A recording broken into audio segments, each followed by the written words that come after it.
එහෙම අපිට ඕන විදියට බැයවත් තියනවා නීති. ඒ විදියට මේවයි තියෙනවා.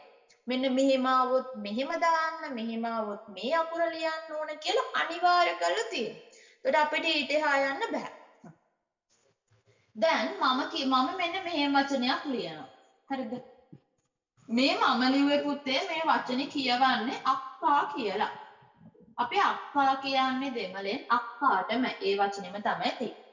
දැන් මේ වචනේ අපි දන්න නිසා අපිට මේක කියන්න පුළුවන්. අපි චුට්ටක් හරි දෙමළෙක් පොඩ්ඩක් දන්න නිසා අපිට ටක් ගාලා මේ වචනේත් අහලා පුරුදුයි නිසා අපිට ටක් ගාලා කියන්න පුළුවන්. දන්නේම නැති ළමෙක් හිටියොත් එයාට කැමති නම් මෙතෙන්ට ගයන්න දාලා අක්හා නැත්නම් අක්ගා එහෙම අක්ගා ඒ වගේ යාට මේ තුනෙන් කැමති විදියට දාලා කියන්න පුළුවන්. අපිට වැරදි කියන්න බෑනේ. මොකද එයා දන්නේ මේ අකුරට මේ අකුරු තුන කියනවා විතරයි. නීති රීති දන්නේ. එහෙම බෑ. අපි මේක හොයන්නේ දැන් අපි මේ අකුර මොකද්ද කියලා හොයන්නේ. මේ අකුර නම් මට හොයන්න ඕන මේ අකුර තියෙන ස්ථාන. දැන් මේ වචනේ මේ අකුර තියෙන්නේ මුලද මැදද අගද? කොහෙද? මේක තියෙන්නේ මැද.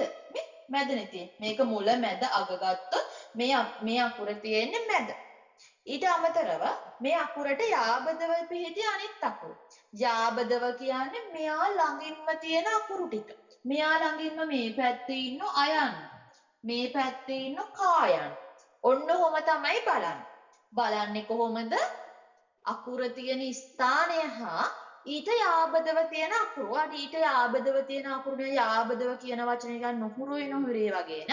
මේ අකුර ළඟින් තියෙන අනිත් අකුරු. නැත්නම් මේ අකුර ඉස්සරහිනුයි මේ අකුර පිටිපස්සනුයි තියෙන අනිත් අකුරු බලලා. එකක් තමයි අකුර තියෙන ස්ථාන.